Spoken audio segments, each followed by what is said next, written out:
Greetings, heroes. I'm Hercules 0070. Today we're hanging out, just chatting. I'm going to pull up some Google News, and we're just going to go through some news and talk about some stuff. Hey, a real quick interruption. If you want to join me during the live streams when I record videos like this and you want to have an input on the things I'm talking about, just go ahead and hit the bell icon after you hit the subscribe, and you'll get notified when I go live. Look forward to seeing you. Let's see here. So I was going through a little bit, just kind of like seeing what's popping up and stuff, and I saw something about Nintendo and Pokemon Company officially suing Palworld developers over multiple patent infringements. Looks like we have the original posting is the official Nintendo and Pokemon Company are taking legal action against Palworld developers. Companies filed a lawsuit against developers today, September 18th. Seeking an injunction against the infringement of and compensation for damages on the grounds that Palworld, a game developed and released by Defiant, infringes multiple patent rights. And Nintendo continues to take necessary actions against any infringement of intellectual property's rights, including the Nintendo brand itself, to protect the intellectual properties it has worked hard to establish over the years. Nintendo's statement reads, "The filing is absolutely massive news and followed months in speculation that Nintendo would take legal action over indie's survival game that's been referred to as Pokemon with guns." Nintendo previously released a statement about Palworld in January, vowing to investigate and take appropriate measures against any potentially infringing content. A modder also claimed that Nintendo has come for me after posting a clip with Pokemon Ash Ketchum in Palworld. But 6 months later in June, Pocket Pair insisted that Nintendo had yet to make a complaint in response to Pokemon ripoff claims. Nintendo and the Pokemon Company didn't say anything to us, Pocket Pair boss Tokuru Mizubu told GameFile at the time. "Of course, I love Pokemon and respect it. I grew up with it in my generation." That does look like a Pokemon with a gun. Okay. So Palworld launched early access from January 2024 on PC via Steam and Xbox as a day one Game Pass title and catapulted to tremendous overnight success. But also controversially, Pokemon fans were quick to call out the similarities in Palworld through the indie developer insist that Palworld is more akin to survival crafting games such as Ark Survival Evolved and Valheim than Pokemon Pocket Pair community. Members even said that the team has received death threats over the backlash. IGN researched out of Pocket Pair for comments. So yeah, that looks like a Pokemon with guns. Like, I went through, I wanted to try find some Palworld gameplay. This is Game Riot doing a playthrough. I mean, these look like baby Pokemon. Like, tell me that, oh my goodness, it's Eevee. That's Fire Eevee. Let's see here. But here's the thing is, like, this does look like Ark. Like, it has a very Ark feel to it. But those look like Pokemon. Now, here's the question. Do they have Pokeballs? Is that a cage? Why do you have a Pokemon in a... Why do you have the Pokemon in a cage? I'm guessing they don't have Pokeballs then. Can I find, like, a...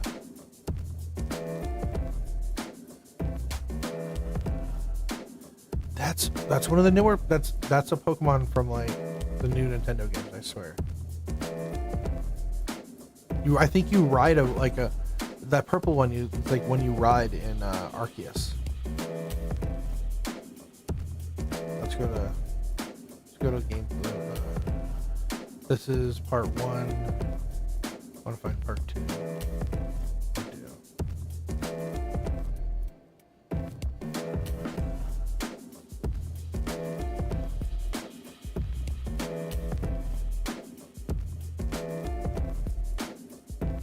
Wait, is that how you carry them? You use them as a gun? Wait, you use the Pokemon, you shoot with the Pokemon like it's a gun? Yeah, that's pretty weird. What do they call them, pals?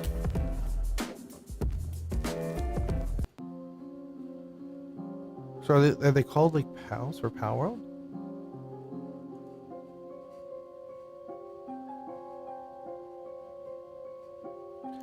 Dynamax Pokemon, that's what I think of when I see that. I think of a Dynamax Pokemon.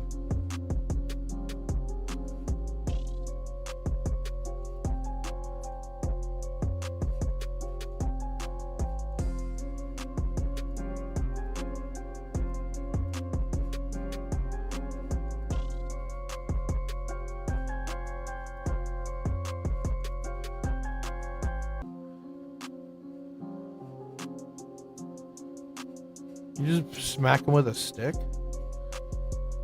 Just hit him with a baseball bat? Is that what you do?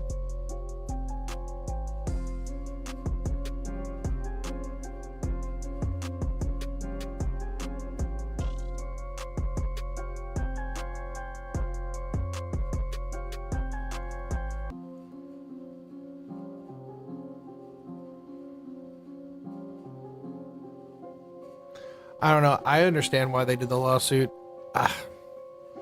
Power World looks like Ark, but instead of dinosaurs, they put in Pokemon. Sorry, that's just my take. I agree with I think I like that IGN did that. Let's check out some more Google News. Not really into the politics. Let's check out some gaming news.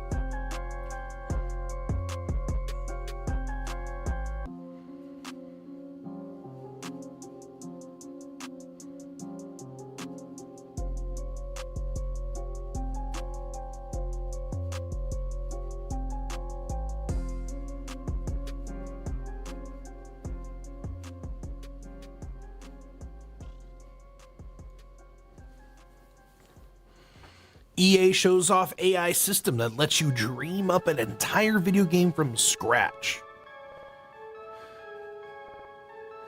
Imagination souped up. Imagine a system that allows a user to create a video game entirely from scratch without any coding, giving them an ability to change anything from the settings to the character's appearance to the gameplay and mechanics. Video games giant EA is investing in envisioning that kind of future in the concept video about its yet to be released AI-powered imagination to creation program, unveiled Monday at the company's Investor Day event in New York. Some coffee.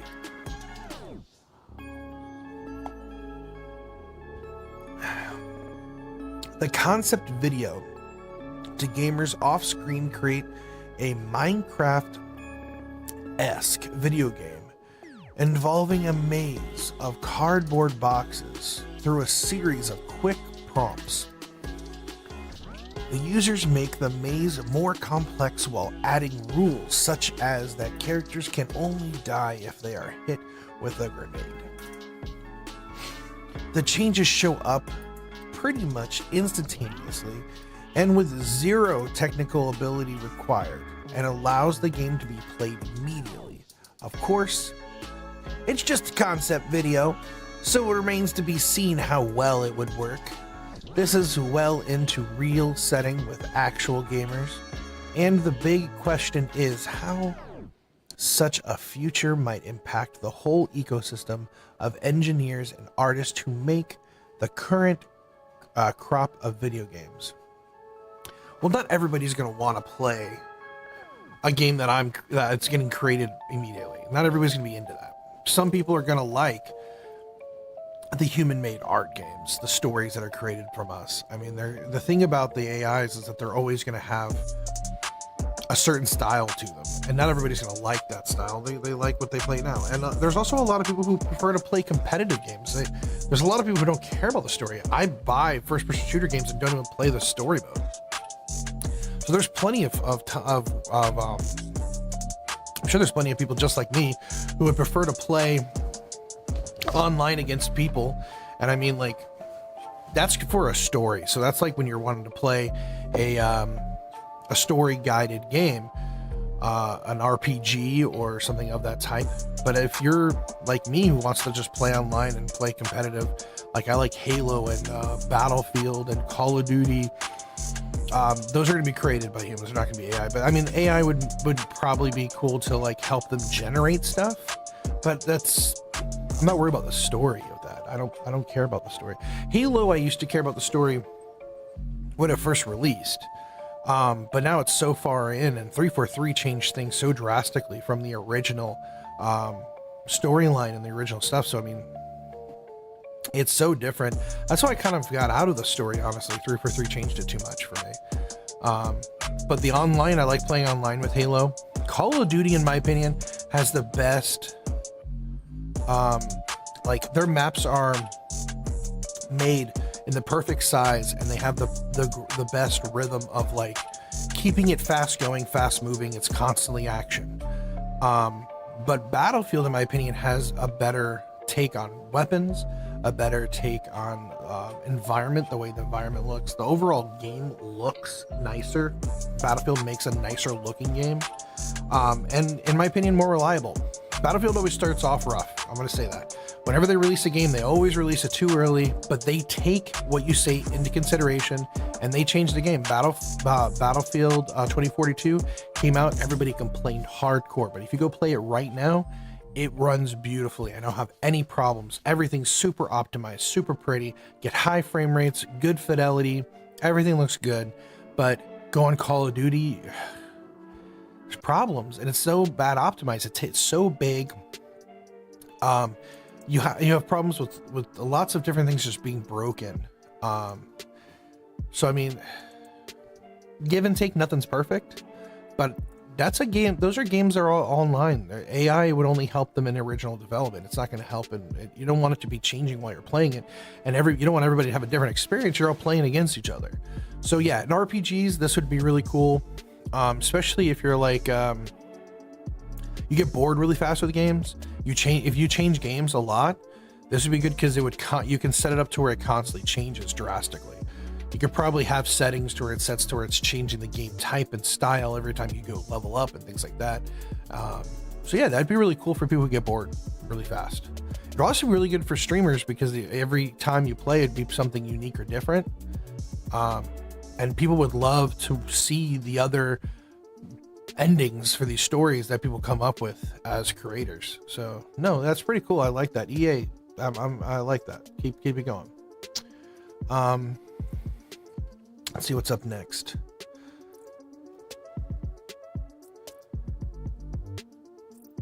What's this?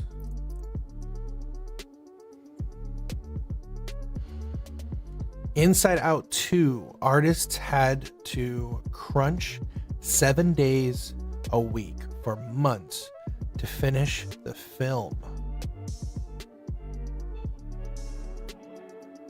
The entire staff resigned en masse after dispute with Megan Elson. Ooh, we got some drama over here. So we're reading this from cartoonbrew.com. I got it off of Google News. Written here by Amid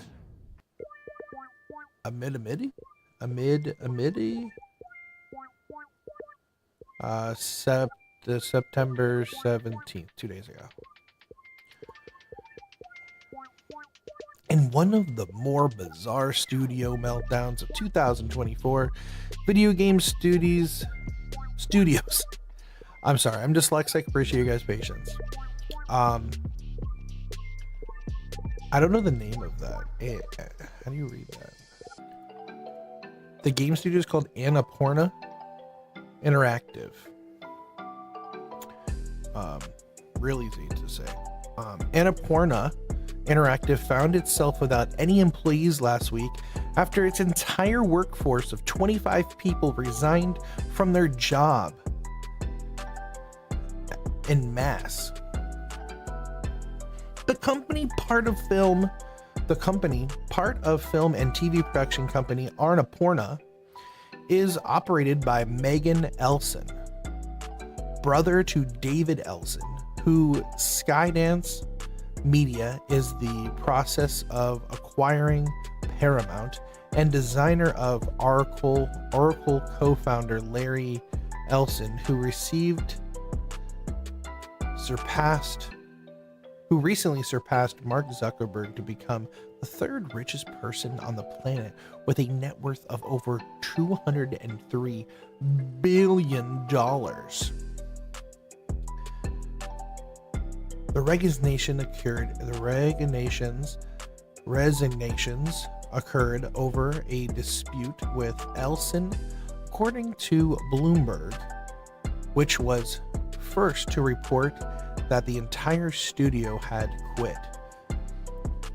The dispute, per Bloomberg report Jason Schreier, revolved around a negotiation to spin off the video game division into a separate company. When the two sides couldn't reach an agreement, Elson pulled out of the talk, which led the studio employees to all leave. Yo, what's up, Drip King?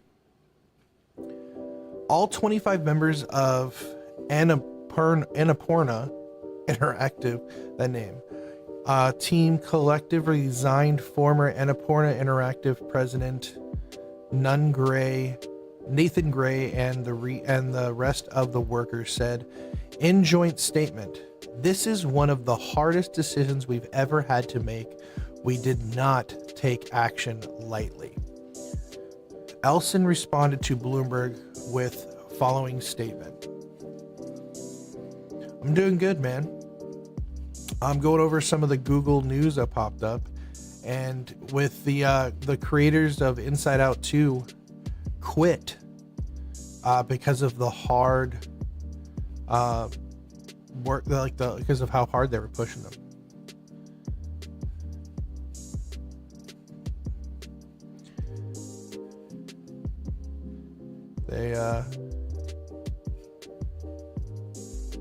They had 25 people resign from their jobs en masse.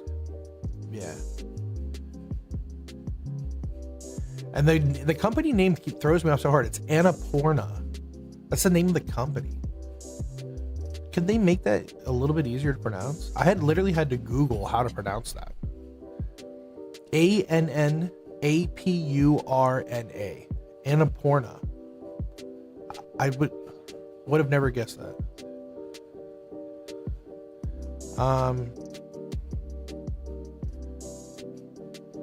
So yeah, let's go. Here's the thing. I understand that you're going to put like time crunches on people and you want them to work hard, but like, these are creatives. Creatives need happiness. You need to make sure that they're comfortable. People who are in creative positions, you want to give them happy environments. You don't want to put too much pressure on them. If you want good products, this is not a conveyor belt of running cookie cutting movies. That's how you make bad movies. That's how you make movies where that don't get good numbers. You want good numbers, you got to give artists time. You got to give them creatives time and honestly good environments. Put them around other creatives. Put them around other people that have that same like mindset, so they can work together and bounce ideas off of each other's. And if you give them more time, you make better quality products. I mean, Inside Out was pretty big. A lot of people liked it. So I mean, and it's so hard to make a second or third movie good. I mean, if you there's very few. If you think about it, how many movies can you think of where the sequels were good, were either equal to the original or better than the original? Not many. I mean, Lord of the Rings is one of the few I could think of.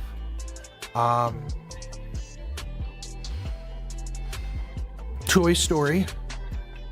But I mean, they have all the movies that have sequels that, like, did you even care about the next one? Or when you watched it, it's like, the first one was better. Tolerable, usually, not anything better. So you gotta make sure you put in that time, effort, and just give people happiness, man. Happy people happy artists make good products. So they made them very unhappy. They pushed them too hard, and they quit. Let's see what else we got in here.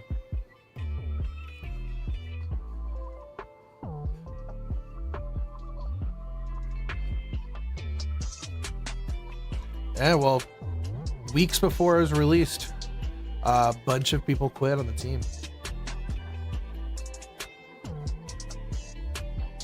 Powerpuff Girls launches with simple, infinite, and touch of death combo in multiverses. Powerpuff Girls launches with a simple, infinite, and touch death. What?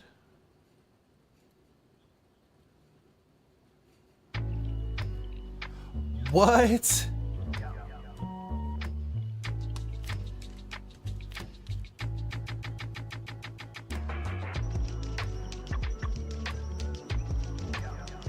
So apparently you can like do the same move 5 times in a row in the air and just like push them out of the map in the game.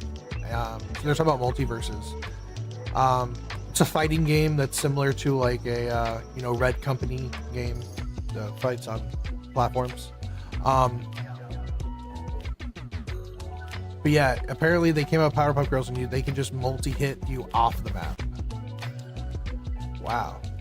After going dark for almost a year from the beta side, Multiverses reaches a full release state back in May. Through the game has continued to see some interesting issues pop up from time to time. The latest, which impacted the Powerpuff Girls, who was just launched alongside the Season 3 update of MVS yesterday. Players quickly uncovered there was a way to allow the PPG to perform a fairly simple infinite touch of death combo using only one move. The girls' Summer Assault dash attack could just simply combo into itself while holding up like 4 or 5 times to shove the opponent to the blast zone. Normally this wouldn't be possible, but the Powerpuff Girls released with a signature perk, Rainbow Dash, that allows the girls to do a dash attack in the air as instant as an air dash. So it's just continuously, you can just push people out. It's insta win. You can't fight against it. As soon as they start hitting you, they can keep hitting you until you're off the map. Breaking the game.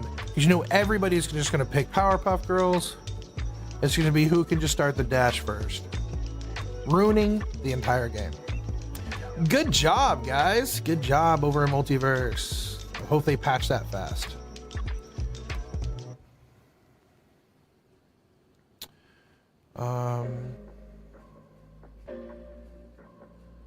Let's see. Players' first game did also quickly remove the offensive perk from the game release. The following statement. Oh, they did actually. The MVPs were aware of the issue regarding the Rainbow Dash perk. We also temporarily disabled it with the re-enabling of an upcoming hotfix. The last few times a busted character was discovered in Multiverse, the fighter had to temporarily be removed from the roster until they were fixed. Some at least didn't happen this time around, removed from the roster until they were fixed. So the least that didn't happen this time around, so they basically just disabled that move until they could fix the move, but they kept the character. That's cool. Instead of just removing the character completely.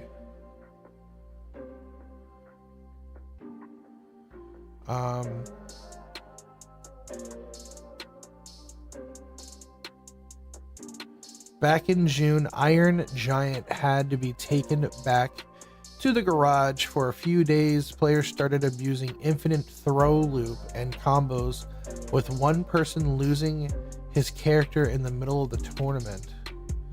Following months, Jason... Okay, so they're just going through a bunch of problems that they had with other characters.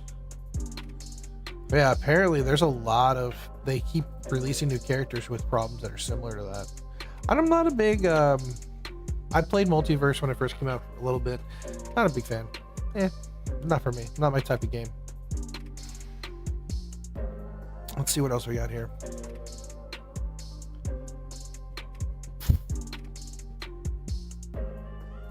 Ubisoft's Call of Duty, like FPS, is not dying and is doing well, says producer.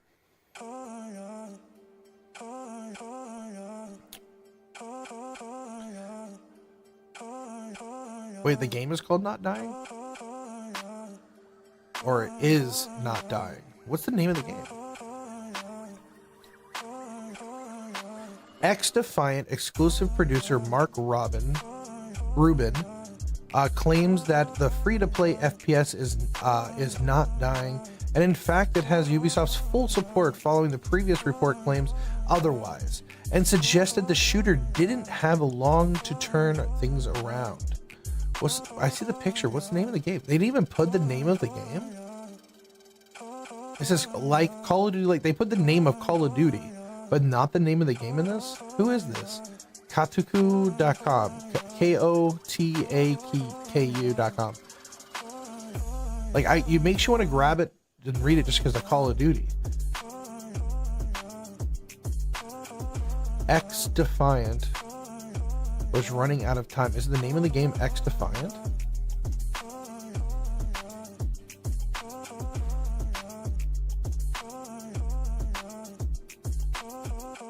Yeah, it's X-Defiant. That's what it is.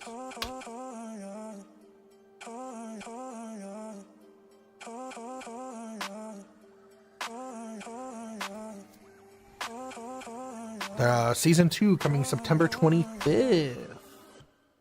Hey, that's my anniversary of my job for a year. This song is sick. By the way, if you like this music, this is Stream Beats by Harris Heller. Harris Heller has our Stream Beats studio. He makes all copyright-free music.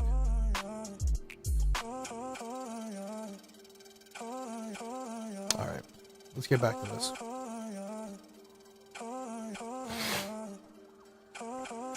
X-Defiant finally launched in May for consoles and PC following numerous delays and a well-received beta. The free-to-play FPS developed by Ubisoft San Francisco came out strong at launch, with big player numbers, good reviews, and a solid amount of content. I recently enjoyed X-Defiant, as it provided me with a fast-paced military arena shooter, but didn't take up to 200 gigs of space on my console. That's a dig at Call of Duty pretty hard. Call of Duty is not optimized. It takes up a lot of space. Oh, look the next sentence. Like modern Call of Duty titles, but reports from Insider Gaming August claimed that the FPS wasn't making enough money and was hemorrhaging players, leading to Ubisoft X's losing confidence in it. X-Defiant exclusive producer is now pushing back on these claims in the new blog post.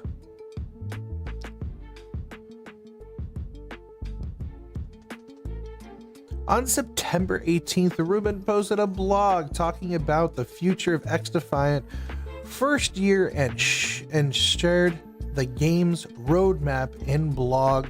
Like producers talk about the improvements to netcode and hit registration that it was working on. Rubin also used the blog post to address the status of the game and rumors of immediate intimate dismiss. Let me see here. Let me make this over here.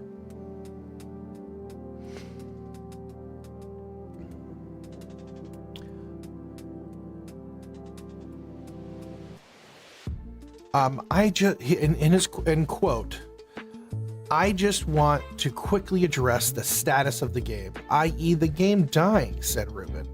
No, the game is absolutely not dying. We know that there are things that we need to improve, like netcode /hitreg, which hit registration, and adding more content to the progression. But the game is doing well. We just want to do better, and we do that by addressing the concerns of our community, which has always been the plan. Ubisoft is very much behind us and has allocated more resources to the team in order for us to do that, said Rubin. August Insider Gaming report claimed that the studio had until November to turn things around, or Ubisoft would stop supporting XDefiant. A previous report from outlets also claimed that Ubisoft San Francisco had less than great workplace environments led by so-called boys club, or a small group of employees who reportedly controlled the game's development and led to delays. This is not addressed in Tuesday's blog post. Thank you everyone for all of your support that's given us. We are looking forward to an amazing rest of the year for XDefiant. Ended Rubin in the Ubisoft post. XDefiant's second season launches September 25th. That's in 6 days. Or 5 days. If it's on the 25th, it's the 19th. So 6 days. Man. I think that was a pretty decent little scroll of some news today with us. You want to jump in the chat and during my streams like this, go ahead and subscribe. If you're watching this somewhere else, youtube.com/Hercules0070. Any ideas or anything you want to talk about, let me know, and I'll see you guys soon. Bye-bye.